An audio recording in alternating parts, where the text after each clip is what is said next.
বলা হয়, কিন্তু সব তো বাঙালি বলা হয় না। উনি যিনি বলেছেন সে সত্য কথাই বলেছেন। আমরা এমন একটা চাই, এই বাংলাদেশ সবার জন্য এক। আমরা তো এই দেশের মা, আমরা তো এই দেশের জন্য। তো আমি আর কি বলবো, ইনি তো সব বলেছেন।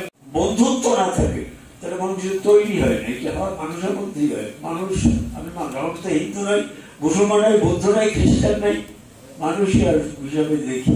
এটা আমি রামকৃষ্ণ মিশন থেকে আদর্শ শিক্ষা করেছি। এবং শুধু এইটা না, এর পরেও এখন যে মাটিতে জন্মগ্রহণ করেছি এই মাটিটি আমার, এই মাটিতে মরবো, এই মাটির সকল মানুষের সঙ্গে আমার আত্মীয়তা থাকবে, এইটাকে প্রার্থনা করি। এটি হচ্ছে শেষ কথা। সকলকে ধন্যবাদ, নমস্কার। এই যে নির্যাতন নিপীড়ন যেগুলো চলেছে সেগুলো যদি বন্ধ না হয়, সম্প্রীতি তো আসবে না। সম্প্রীতি একটু জোড়া লাগিয়ে দেন। যদি মনে করেন যে এই দেশে আমরা সবাই বাঙালি, সবাই আমরা এই দেশের নাগরিক, আমরা এই দেশে বসবাস করব, এই দেশে এখানেই থাকতে হবে, আমার দাবিটা এখানেই, আমার অধিকার এখান থেকে আদায় করতে হবে, সেই সুবাদে আজকে আপনারা যারা আমাদেরকে মত বিনিময় সভায় আমার সুন্দর দৃষ্টিতে দেখবেন বলে আমি আমার বক্তব্য এখানে শেষ করছি। সবাই ভালো থাকবেন, শুভরাত্রি, নমস্কার। আমরা সুরক্ষিত নই বলেই তো দেবত্ব সম্পত্তি সংরক্ষণ ইত্যাদি আমরা কেন চাচ্ছি, এইগুলা বাংলাদেশে অনুপস্থিত। তো আমাদের এই সব নির্যাতন করা হয়েছে, তার মধ্যে 2010টা ধন্যবাদ চন্দ্রাকে। এ পর্যায়ে মঞ্চে আসন গ্রহণ করে বক্তব্য নিয়ে আসার জন্য আমি বিনীত অনুরোধ করছি।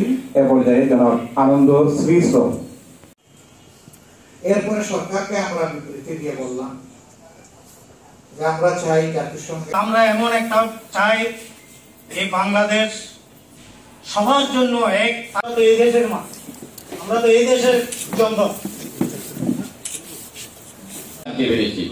এই যে নির্যাতন নিপীড়ন যেগুলো চলেছে সেগুলো যদি বন্ধ না হয়, যে এই দেশে আমরা সবাই বাঙালি, সবাই আমরা এই দেশের নাগরিক, আমরা এই দেশে বসবাস করব, এই দেশে এখানেই থাকতে হবে, আমার দাবিটা এখানেই, আমার অধিকার এখান থেকে আদায় করতে হবে, সেই সুবাদে আজকে আপনারা যারা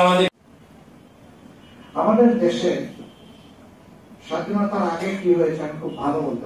এই মাটিতে মরবো, এই মাটির সকল মানুষের সঙ্গে আমার আত্মীয়তা থাকবে, এইটাকে প্রার্থনা করি। এটি হচ্ছে শেষ কথা। ধন্যবাদ চন্দ্রাকে। এ পর্যায়ে বক্তব্য নিয়ে আসার জন্য আমি বিনীত অনুরোধ করছি। এ পর্যায়ে জনাব আনন্দ শ্রীশ্র।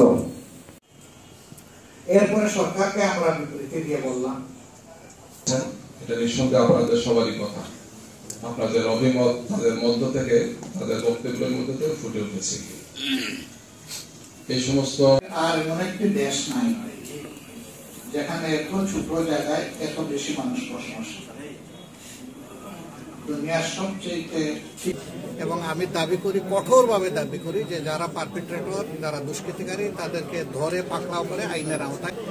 আমি রাজনীতি করি, এটা অপরাধ না। আমি যে ধর্মের মানুষই না কেন, এদেশের নাগরিক হিসাবে আমার রাজনীতি করার অধিকার আছে। কিন্তু রাজনীতি করতে গিয়ে যদি সন্ত্রাস করি, আর সন্ত্রাসের কারণে যদি আমার উপর কিছু আসে, এটাকে কিন্তু ধর্মের সাথে। মহানগর শাখার আয়োজিত আজকের এই সুন্দর আনন্দঘন অনুষ্ঠানের সম্মানিত সভাপতি, সম্মানিত প্রধান অতিথি, মঞ্চপ্রবিষ্ট সম্মানিত নেতৃবৃন্দ, সাংবাদিক বন্ধুগণ, একান্ত প্রিয় ভাই এবং বন্ধুগণ, সবাইকে শুভেচ্ছা, আদাব এবং সালাম। মূল কথা আমাদের সম্মানিত প্রধান অতিথি বলবেন।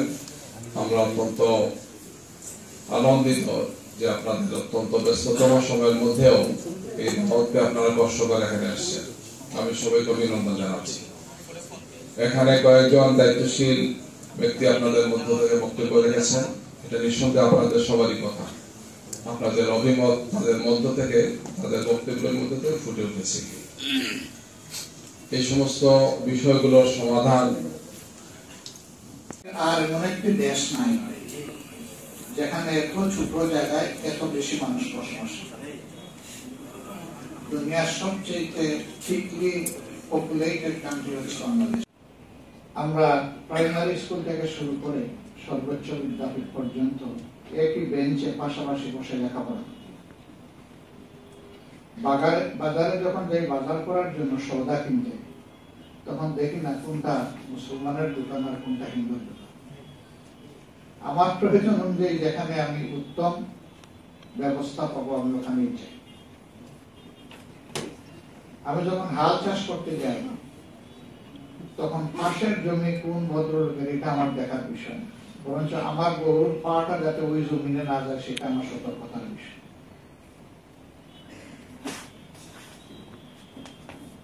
আমরা সামাজিক বিভিন্ন অনুষ্ঠান এটা যুগ যুগ ধরে চলে আসছে। তবে এক মায়ের 5 সন্তান হলেও 5 জনের চিন্তা এবং চরিত্র সবচেয়ে নিষ্কর্মা যে সেই দেখবেন পরিবারের কুশ্বাস বেশি, আর তার প্রতি মা সবচেয়ে দুর্বল। হয়তো আপনারা মিডিয়া দেখেছেন, গতকাল আমি ঢাকায় আমাদের দিকে যাই, তাহলে আমাদের দিকে যায় কেন? আমরা কি এগুলা করি বলে আপনি বিশ্বাস করেন? আপনি বিশ্বাস না করলে আমাদের দিকে যায় কেন? বলে যে তারপরেও চাই। আমি আচ্ছা বলেন তো, নিউজিল্যান্ডের প্রাইস চার আইনের আওতায় এনে তার প্রাপ্য শাস্তি সঙ্গে দেওয়া হচ্ছে সমাজের দায়িত্ব। এটা যখন দেওয়া হয় তখন কিন্তু অপরাধের রাস্তা বন্ধ হয়েছে। সেদিন নিউজিল্যান্ডের প্রধানমন্ত্রী একজন খ্রিস্টান ধর্মের অনুসারী হওয়া সত্ত্বেও তিনি মুসলমানদেরকে আক্রান্ত এবং মজলুম দেখেছিলেন। এই জন্য তিনি মুসলমানদের পোশাক পরে তাদের ওখানে গিয়ে বলেছেন, আমি মুসলমান, এখন কেউ পারলে আমার মালিক। আমি তাকে ধন্যবাদ জানাই। তার এই সিম্পেথি, তার এই রাষ্ট্রীয় দায়িত্ব, তার এই মানবিকতা তিনি যেভাবে দেখিয়েছেন, তিনি সমস্ত দুনিয়ার যারা শান্তিপ্রিয় মানুষ সকলের অন্তর তিনি জয় করে নিয়েছেন। ইসলাম ধর্ম ছাড়া ছিলেন সেই পার্সেন্টেজটা এখন হ্রাস করেছে। এটা দুটি কারণ। একটা কারণ হলো যারা ক্ষতিগ্রস্ত হয়েছে তারা সম্মানের ভয়ে দেশ ছেড়ে চলেছে। আরেকটি কারণ হয়তো বার্থ রেটের দিক থেকে তারা একটু পিছনে থাকতে পারে, আমি জানি না, ওটা আমি হিসাব করতে পারি। 2014 সালে যখন আমাদেরকে অনেকগুলো বিষয়ে দায়ী করে সরকার পক্ষ বক্তব্য দিয়ে যাচ্ছিল, তখন আমি জাতিসংঘের হিউম্যান রাইটস কমিশনকে একটা চিঠি দিয়েছিলাম। এই বিষয়ে আমরা উদ্বিগ্ন। আমরা চাই জাতিসংঘের আন্ডারে একটা নিউট্রাল ইনকোয়ারি কমিটি হোক। স্বাধীনতার পর থেকে আজ পর্যন্ত যতগুলা ভায়োলেন্স হয়েছে সবগুলা নিউট্রাল এবং ক্রেডিবল। কিন্তু এইটা আমি দাবি করতে পারি যে আমরা কোনো ভুল করে থাকলে কেউ আমাদেরকে ধরে দিলে আমরা শুধরাই নিই এবং যিনি ধরিয়ে দিয়েছেন তার কাছে আমরা কৃতজ্ঞতা প্রকাশ করি। আর কোনো অপরাধ যদি করে থাকে তাহলে আমি নিজেই দাবি করবো যে আমার বিচার হবে, কারণ অপরাধের বিচার সরি বলে হয় না, অপরাধের বিচারের শাস্তি পেতে হয়। উপযুক্ত সাক্ষী প্রমাণের ভিত্তিতে শাস্তি হবে। আর যদি প্রমাণ করা না যায় যে তিনি অপরাধ করেননি, তাহলে তার শাস্তি হবে না, তিনি খালাস করবেন। মহিন ফখর সাহেবের কেয়ারটেকার সরকারের সময় হঠাৎ এক বুদ্ধিজীবী হুঙ্কার দিয়ে উঠলেন যে বাংলাদেশ জামাতে ইসলামীর নেতা কর্মীদের দখলে মাইনরিটি সম্প্রদায়ের 30,000 একর জমি অবৈধভাবে তারা দখল করেছে। সেদিনকার সরকার সারা দেশে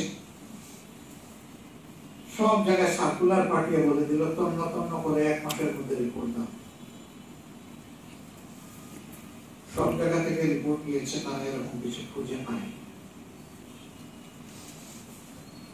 এইরকম আমাদের বিরুদ্ধে মাঝে মধ্যেই অভিযোগ বোমা নিক্ষেপ করা হয়, বোমা ফোটানো হয় অভিযোগ। আপনারা আপনাদের সাথেই তো আমরা বড় হয়েছি, একসাথে আমরা বসবাস করি। এখানে দরকার নাই কারণ মুখের দিকে তাকাই হয়তো সংকোচ করতে হবে। আমি খুবই ইজিলি অ্যাপ্রোচেবল এবং রিচেবল। আমার মোবাইলে কোনো ফিল্টার নাই, শুধু মানুষটাকে চিনলেই আমার হলো। অচেনা মানুষের ফোন করা নিরাপদ নয়, তাই করি। একদম খোলা মনে কথা বলবেন। আমাদের কারো দ্বারা যদি এরকম কোনো অপরাধ হয়ে থাকে যেখানে আপনাদের সম্পদের, ইজ্জতের, জীবনের ক্ষতি হয়েছে, আমি আপনাদেরকে কথা দিচ্ছি আপনারা বিচার পাবেন এবং আমার হাত দিয়ে পাবেন ইনশাআল্লাহ। আমি যদি ওটাতে চাই আমাদের বিনাশ আমরা চাই। আর কি বলবো, আমরা একটা প্রশ্ন জানতে কিছুদিন আগে ইলেকশনের কথা বলেছি, এটা আজকে বলবো না, এটা ভারত প্রসঙ্গে একটু বলবেন। আজকেও আমরা যখন এখানে সম্প্রতি যে সভাটা করলাম, নাটোরে কিন্তু মহাশ্মশান ঘাটে কিন্তু একটা মন্দিরে লুটপাট হয়েছে এবং সেখানকার সেবায়ত একজনকে কিন্তু হত্যা করা হয়েছে। তো আপনার কি মনে হয় স্যার? আমি এটা জানি না, আপনার কাছ থেকে শুনলাম। যদি এরকম হয় আমি এটা নিন্দা জানাই এবং আমি দাবি করি, কঠোরভাবে দাবি করি যে যারা পারপিট্রেটর, যারা দুষ্কৃতিকারী, তাদেরকে ধরে পাকড়াও করে আইনের আওতায় এনে কঠোর শাস্তি। বক্তারা স্যার বলেছেন যে 2000-এর উপরেও কিন্তু আসলে এ ধরনের নির্যাতন হচ্ছে। তো সরকার কি এগুলা সামাল দিতে পারছে? অনেক কথা আছে।